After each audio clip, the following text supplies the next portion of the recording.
हरि ओम. अखंडमंडलाकारं व्याप्तं येन चराचरं तत्पदं दर्शितं येन तस्मै श्री गुरवे नमः.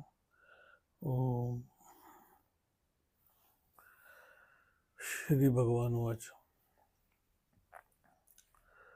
म्हणून स्वधर्मानुष्ठान ते अखंड यज्ञ याजन जो करी तया बंधन कहीची न घडे.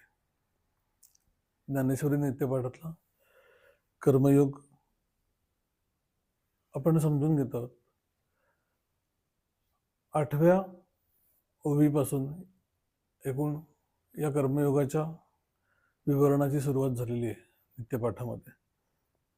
आणि अगदी सुरुवातीलाच कर्मयोगाचा भाग स्वामी स्वरूपानंदांनी ज्ञानेश्वरीमधला घेतलेला आहे. याचं कारण की माणसाची एकूण अंतःकरणाची प्रवृत्ती ही कर्मपर आहे. आणि जे काही आजपर्यंत मनोभूमिका आमची तयार झालेली आहे ती आजपर्यंत केलेल्या कर्मांमुळे झालेली आहे. त्यामुळे त्याच्यातून आता उन्नती साधायची असेल तर त्या कर्मामागची भूमिका जर का समजून घेऊन माणसाने स्वतः मध्ये बदल करण्याचा प्रयत्न केला तर तीच व्यक्ती त्याच कर्मांमधून पण ज्ञानाला स्वतःला योग्य बनवू शकेल. म्हणून ज्ञानेश्वरीमधल्या एवढ्या अप्रतिम सुंदर ओव्या, शेकडो ओव्या, आणि त्याच्यामधून अशा प्रकारचं सिलेक्शन करून तो नित्यपाठ आणणं की किती म्हणजे चुझी असायला लागत असेल की ह्याच्यामधून जेवढा मेसेज द्यायचा तेवढाच द्यायचा. नाहीतर ज्ञानेश्वरीतल्या सौंदर्यामध्ये, काव्य सौंदर्यामध्ये हरखून जातो माणूस. पण हे आपल्याला लावून बघायचं हे विसरतो जे काही चाललंय. तो दोष माणसाच्या एकूण जडत्वाचा आहे. पण अध्यात्म मार्ग म्हटल्यानंतर दरवेळेला टोचूनच बोललं पाहिजे असं नसून सौंदर्यपूर्ण रीतीने सुद्धा हळूहळू माणसाची प्रवृत्ती कशा प्रकारे अध्यात्माला अनुकूल करता येईल हे ज्ञानेश्वर महाराजांनी एक उदाहरण घालून दिलेलं आहे एकूण ज्ञानेश्वरी बघितली तर. आणि तशा प्रकारे कर्मयोग हा सुरुवातीला आणला. आणि त्याच्यामधला पण महत्वाचा भाग म्हणजे स्वधर्म कर्म हा भाग. विनोबांनी जसं म्हटलंय की स्वधर्म म्हणजे जणू काही आपल्याला मातृस्वरूप आहे, आईसारखं आहे.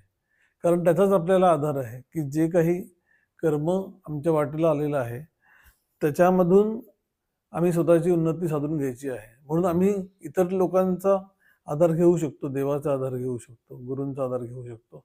पण प्रत्यक्षात ज्या वेळेला आमची उन्नती करून घ्यायची ज्या वेळेला वेळ आहे त्यावेळेला आधार कसला आहे? स्वधर्म कर्माचाच आधार आहे. आणि त्याच्यामध्ये भूमिका सांभाळली तर उन्नती होईल, नाहीतर मग एक सामान्य पातळीवरचं कर्म होत राहील. म्हणून मातृस्वरूप असं त्यांनी स्वधर्म कर्माला म्हटलंय की त्याच्यातूनच आम्ही ते जर का त्यावेळेला अलर्ट असू पुरेसे स्वधर्म कर्म करत असताना. अलर्ट याचा अर्थ काम चालू असताना माणसं अलर्ट असतात, म्हणजे दुश्चित्तपणे केलेलं कर्म हा भाग वेगळाच आहे.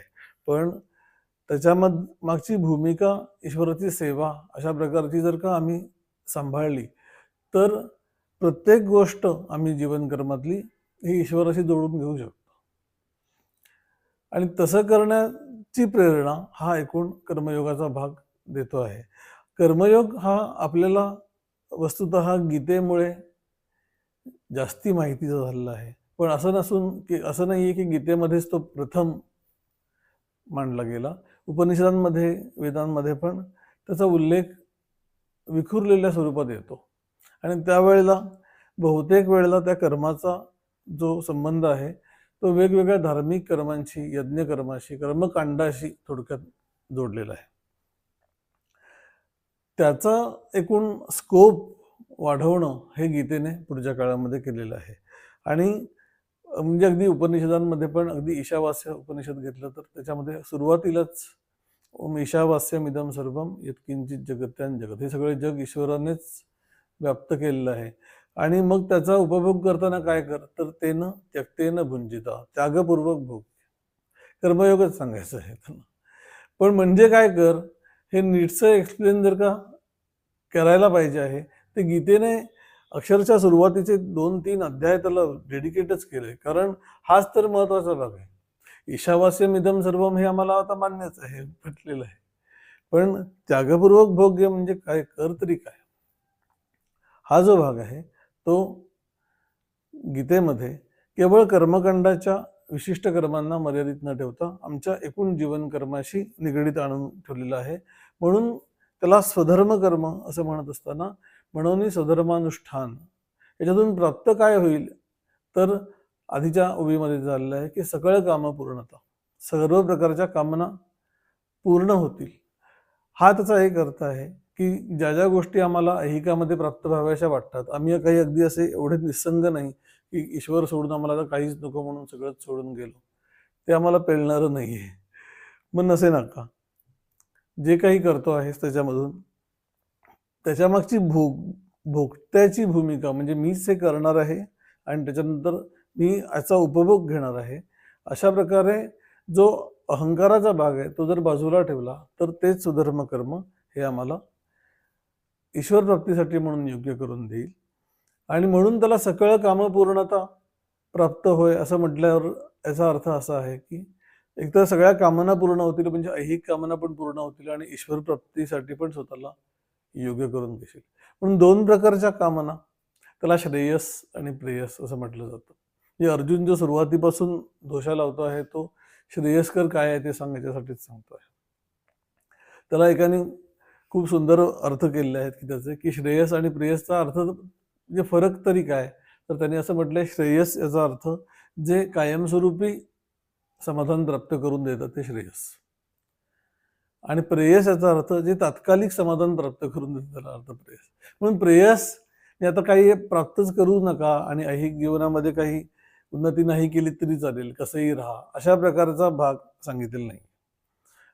प्रेयस याचा अर्थ टाकाऊ आहे असं नसून ते तात्कालिक समाधान प्राप्त करून देतं, पण चिरस्थायी समाधान जर का प्राप्त व्हायला हवं असेल तर ते स्वतःच्या आतमध्येच प्राप्त होणार आहे. ही जी दृष्टी डेव्हलप करून दिली जाते त्याला श्रेयस असं म्हटलं.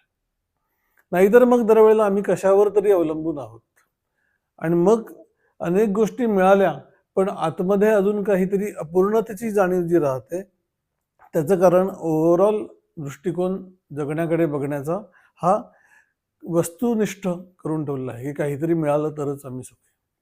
तसं न करता आम्ही सुखी आहोत ऑलरेडी आणि काहीतरी मिळालं तर त्या सुखामध्ये बरंच पडते, काय प्रॉब्लेम नाही. अशा प्रकारे श्रेयस असं म्हणत असताना की स्वतःचं मूळ स्वरूप जाणल्यानंतर आता मी तत्वस्वरूप आहे हे जाणल्यानंतर आता ज्या वेळेला जगामध्ये व्यवहार होतो आहे 4 चौघांसारखाच होतो आहे. तुकाराम महाराजांनी जे म्हटलंय की तुका म्हणे आता मुक्ती परिणली नवरी, मुक्ती रूपी नवरीचा अंगीकार केला म्हणजे लग्न झालं मुक्तीशी, मुक्ती नावाच्या म्हणजे मुलीशी नव्हे, मुक्तीशी. आता मग काय उरलं तर आता जे काय 4 दिवस उरलेत ते खेळीमेळीने चाललेले आहेत, क्रीडा या स्वरूपात. आता कारण जगाकडून काही मिळवायचंय अशा प्रकारचं एक हव्यास अंतःकरणामधून मिटून गेला की शांती, आणि ज्या वेळेला ती शांती आतमध्ये प्राप्त होते त्यावेळेला बाकीचे व्यवहार हे जगाप्रमाणे चाललेले आहेत, पण त्याच्यामध्ये कुठल्याही प्रकारची आसक्ती नाही आणि ममतेचा भाव नाही. ही गोष्ट साधण्यासाठी म्हणून जो भाग आहे त्याला कर्मयोग असं म्हटलंय. आणि म्हणून इथे या ओवीमध्ये म्हणून स्वधर्मानुष्ठान, स्वधर्माचं अनुष्ठान करणं, हा शब्द पण अनुष्ठान हा विशेष शब्द आहे. ज्याप्रमाणे एखादं व्रत करतो, एखादी व्यक्ती व्रत वगैरे करतात तर त्याच्यामध्ये ते करत असताना सर्व अंगाने सर्व शुचिता पाळून, ईश्वरभाव पाळून, पावित्र्य सगळ्या गोष्टी नीट यथासांग करणं याला अनुष्ठान करणं असं म्हटलं जातं. अनुष्ठान हा शब्द जनरली धार्मिक कृत्यांशी संबंधित करून वापरण्याची आपली सवय आहे. पण महाराजांना असं म्हणायचं की स्वधर्माचं कर्म सुद्धा तू ज्या वेळेला करतो आहेस त्या साधी साधी कर्म पण अनुष्ठान केल्यासारखी कर.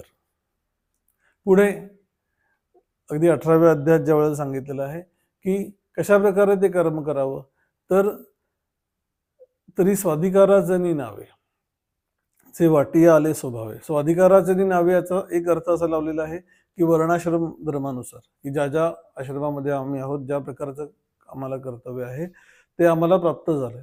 आणि दुसरं म्हणजे स्वाधिकार, याचा अर्थ जे आम्हाला नीट येतं आहे आणि योग्य आहे, विहित कर्म असं त्याला ज्ञानेश्वर महाराजांनी दुसऱ्या ठिकाणी म्हटलंय. तर तरी स्वाधिकाराचे नावे, जे वाटिया आले स्वभावे, ते आचरे विधी गौरवे शृंगारुनिया. नीट प्रकारे शृंगारून कर, छान वाटेल असं कर. ते केल्यानंतर आधी तुला बरं वाटू देत, पहिलं गोष्ट. साधं म्हणजे आता आपण त्याला असं कुठे दरवेळेला शृंगारून कर्म करण्याची आपल्यावर वेळ येते, पण आहे ती गोष्ट छान कर. म्हणजे अगदी ऑफिसमधला मेल लिहायचा असेल कोणाला तरी, तर तो जरा नीट सर्व प्रकारे त्याची लँग्वेज वगैरे आम्ही नीट करून, तो एकदा तर टोन काय आहे मेलचा हा पण आम्ही समजून घेऊन केला, त्यातला कॅपिटल स्मॉल सुद्धा नीट केलं, तर नुसतं हाय करून पण मेल लिहिता येतो. आता ह्याच्यामधून काय आहे की तो अगदी त्या मेलमधून काय समोरच्यावर इम्पॅक्ट पडणार तो जाऊ देत, पण मी ते छोटं काम 2 मिनिटात होणार का आहे ते नीट केलं शृंगारूनी. देवस्थळी आजींची ही ओवी ऐकल्यानंतर मला देवस्थळी आजींची कायम आठवण येते, की वाढदिवस त्यांच्याकडे जाणाऱ्या सगळ्या मुलांचे वाढदिवस त्यांच्या लक्षात असायचे आणि त्या दिवशी त्यांचा फोन यायचा म्हणजे यायचा. आणि द्यायला त्यांच्याकडे आर्थिक दृष्टीने फार काही नव्हतं, पण ज्या वेळेला त्याच्यानंतर कधी जाऊ त्यावेळेला घरामध्ये आलेलं समजा एखादं कॅलेंडर आहे, छान चित्र आहे, त्याच्यामध्ये देवीचं मूर्ती आहे म्हणजे फोटो आहे, तर तो नीट आकारानुसार कापून त्याच्या कागदावर चिकटवून बाजूला काहीतरी छान डेकोरेटिव्ह अशी सोनेरी पट्टी लावून असा तो साधाच कागद कॅलेंडरचा दिला जायचा शृंगाराने. त्याच्यामध्ये काय देतो याला महत्व नाही, ते कसं देतो याला इतकं महत्व आहे. कारण शेवटी माणसाला काय भूक तरी कशाची असते, तर ती प्रेमाची असते. म्हणजे देवभावाचा भुकेला म्हणतात त्याप्रमाणे माणूस पण माणसाच्या आतमध्ये देवाचा अंश आहे. त्यामुळे खरी भूक ही कोणीतरी आपलं म्हणावं याचीच असते. काय देतो याला फारसं महत्व नाही. त्याप्रमाणे स्वधर्म कर्म म्हणजे साधं आपापल्या आयुष्यातली साधी साधी कर्म पण नीट करणं, प्रॉपर करणं. स्वामी त्याला उदाहरण देत असत की दूध ओतायचं असेल तर त्या पातेल्याच्या एकाच कडेने ओतणं. सगळ्या बाजूने ते पातेलं बरबटलेलं आहे, असं कुठून धरायचं आता कळत नाही. हे काय आहे, एकूण आयुष्याला लावलेली शिस्त आहे.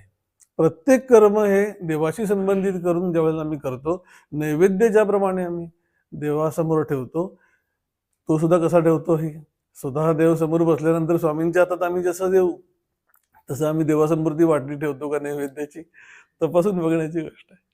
पण अशा प्रकारे छोटं छोटं कर्म आमच्या आयुष्याचं हे अनुष्ठान करतोय असं करणं.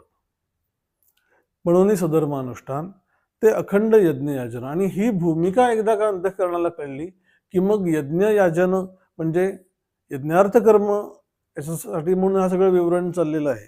आणि एकूण ईश्वराच्या भावाचा, अस्तित्वाच्या भावाचा आमच्या अंतःकरणाला स्पर्श व्हावा हा आमच्या कर्मांचा उद्देश असेल, तर मग एका विशिष्ट ठिकाणी विशिष्ट वेळेला बसल्यानंतर अमुक एक स्तोत्र म्हटल्यानंतर तेवढाच वेळ देवाचा स्पर्श अंतःकरणाला असं न उरता ते अखंड यज्ञ याचना.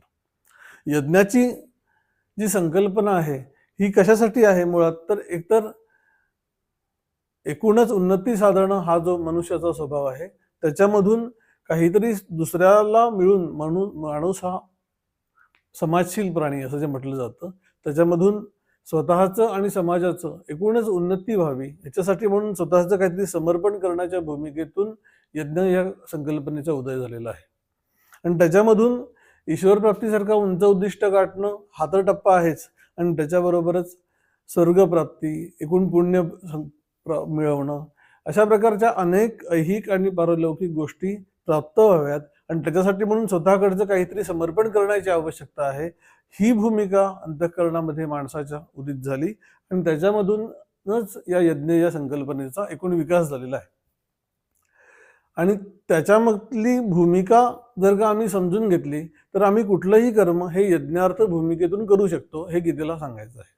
म्हणून यज्ञ म्हटल्यानंतर एक तिथे वेदी आहे, मग पुरोहित बसलेले आहेत, ते काहीतरी मंत्र सांगतायत, समिधा चाललेल्या आहेत, असं नसून साध्या साध्या कर्म आम्ही करताना सुद्धा यज्ञार्थ भूमिकेतून करू शकतो. साधं स्नान करत असताना पण यज्ञार्थ भूमिका ठेवत आहे. आंघोळच तर करायची आणि ती कशी केली तरी आम्ही स्वच्छ होऊन बाहेर पडणारच आहोत, म्हणजे पॉलिश करून. पण त्याच्याबरोबर मनाला पण जर का आम्ही त्याच वेळेला नामाचं स्नान घातलं तर ती भूमिका राखणं की हे आंघोळीचं कर्म चाललेलं आहे, हे देह स्वच्छ करण्यासाठी चाललेलं आहेच, पण त्याच्याबरोबर मी अंतःकरणाने पण होतो त्याच्यापेक्षा जरा स्वच्छ होऊन बाहेर पडेन. अशा प्रकारे अंतःकरणामध्ये राहणं, भाव ठेवणं, मग ते सगळं कर्म हे यज्ञ याजन होऊन जातं, यज्ञार्थ कर्म होऊन जातं. त्याला अंबुराव महाराजांचं ते छान उदाहरण आहे की त्यांना आजारी होते ते आणि म्हणजे थोडं रेस्पिरेटरी इन्फेक्शन होतं आणि श्वास घ्यायला त्रास होत होता आणि मग डॉक्टरना बोलवल्यानंतर डॉक्टरनी ते थोडं नेझल स्प्रे हे केल्यानंतर तो श्वास मोकळा झाला त्यांचा. आणि त्याच्यावर ते म्हटले की तुमचा खूप आभारी आहे, का तर आमचं सगळं नाम हे श्वासावर चाललेलं आहे आणि तुम्ही सगळा माझा ह्या श्वासाच्या कोंडल्याचा परिणाम कशावर व्हायला लागला तर साधनेवर नामावर व्हायला लागला. तुम्ही ते मोकळं करून दिलं त्याबद्दल तुमचा आभार. आता अखंड श्वासोच्छ्वासी देख रामनाम जपायचे स्वामी स्वरूपांतांनी म्हटलंय. तर त्याच्यामध्ये काय चाललेलं आहे तर श्वास घेताना आणि सोडताना ज्यावेळेला आम्ही नाम घेत असतो त्यावेळेला आपसूकपणे कित्येक वेळेला ज्यांची साधना काही काळ झालेली आहे असं लक्षात येतं की आम्ही ठरवून नाही घेतलं तरी कित्येक वेळेला नाम चालू असतं बाय अँड बाय, असं लक्षात येतं. आता ते एकूण मनाला आणि वाणीला एक प्रकारे वाचायला सवय पडलेली आहे, त्याच्यामुळे ते नाम येत असतं.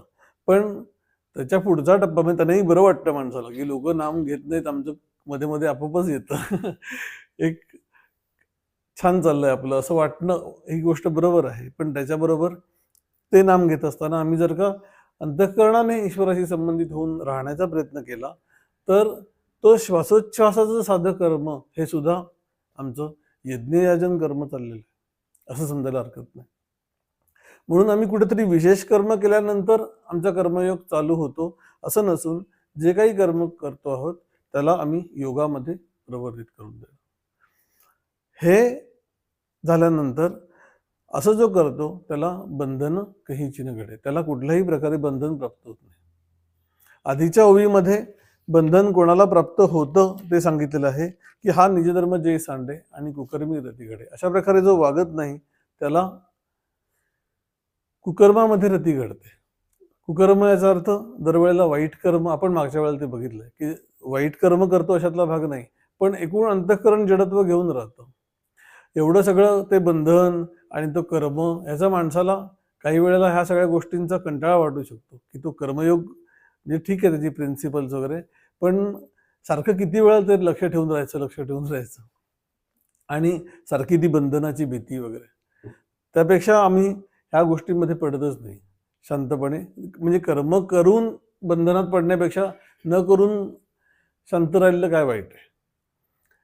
तर याच्यामध्ये असं आहे की अंतःकरणाची प्रवृत्ती एकूण कर्मपरच आहे आणि त्याच्यामधून ती जर का आम्ही सात्विक कर्मामध्ये नाही लावली तर ती तामसिक कर्मामध्ये जाऊन पडेल की आणि राजसिक कर्मामध्ये की ज्याच्यामधून एकतर उपभोग प्रवृत्ती बळावतील नाहीतर मग जडत्व बळावेल, त्याच्यामधून अंतःकरणाची उन्नती मात्र साधली जाणार नाही. म्हणून ज्यांना हे कळलंय त्यांना तो सगळा मार्ग कळल्यानंतर प्रत्येक वेळेला ती गोष्ट आपल्या अंतःकरणामध्ये तपासून बघण्याची आवश्यकता निर्माण होते आणि तशी जर का ती नीटशी चाललेली नसेल तर अंतःकरणामध्ये एक प्रकारचा अस्वस्थता असल्याचा भाव निर्माण होतो की आम्हाला हे समजलंय पण आमचं मात्र नीट चाललेलं नाहीये.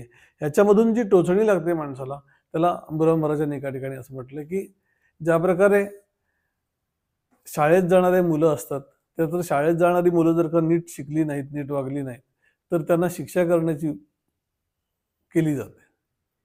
पण जी मुलं शाळेतच जात नाहीत त्यांना अशा प्रकारे त्यांनी अभ्यास करा नका करू काही शिक्षा वगैरे होत नाही. त्याप्रमाणे मूळ प्रश्न असा होता खरं तर की आम्ही एवढं सगळं चांगला साधना वगैरे करतो पण आमच्याकडून काहीतरी चूक झाली तर आम्हाला देव शिक्षा करतो, आमच्या बाबतीत काही ना काही अनुचित गोष्ट होते.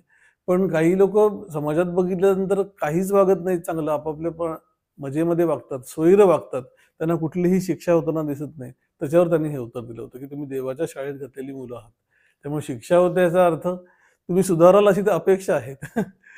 ज्यांच्याकडून अपेक्षा नाही त्यांना शिक्षा तरी काय होणार. म्हणून बंधनाची भीती ही जी सांगितली गेलेली आहे त्यांना ज्यांना उन्नत काहीतरी साध्य करून घ्यायचं आहे त्यांच्यासाठी म्हणून सांगितलं गेलं. ज्यांना सामान्य पातळीवरच कर्म करत राहायचं आहे, उपभोग घेतले आणि एक दिवस गेले, अशा प्रकारच्या आयुष्यामध्ये जे संतुष्ट आहेत, त्यांना हे काही फार सांगायची गरज नाही की यज्ञार्थ कर्म आणि नाही केलंस तर तू बंधनात पडशील.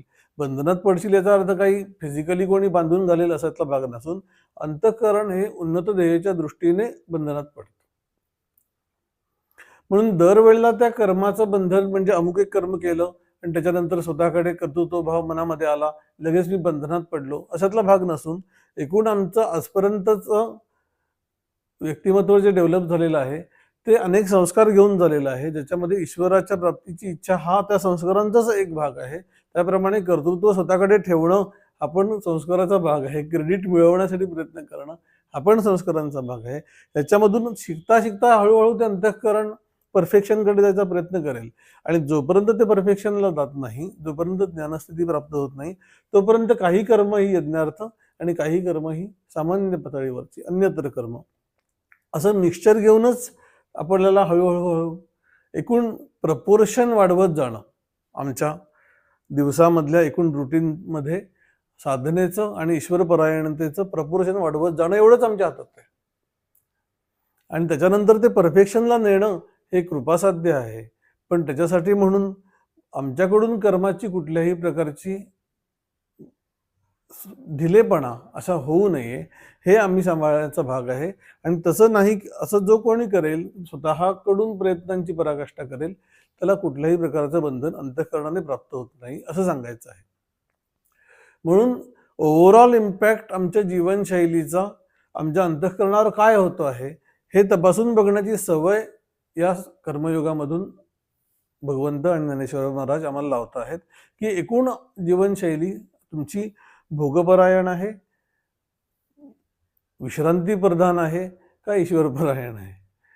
त्याच्यामधून कर्म ज्या वेळेला होत आहे त्या कर्माचा आंतरिक जो इम्पॅक्ट आहे तो ईश्वर त्याचं अनुसंधान राखणं याच्यासाठी म्हणून सहाय्यकारी होतो आहे की तो आम्हाला खाली खेचतो आहे जडत्वामध्ये.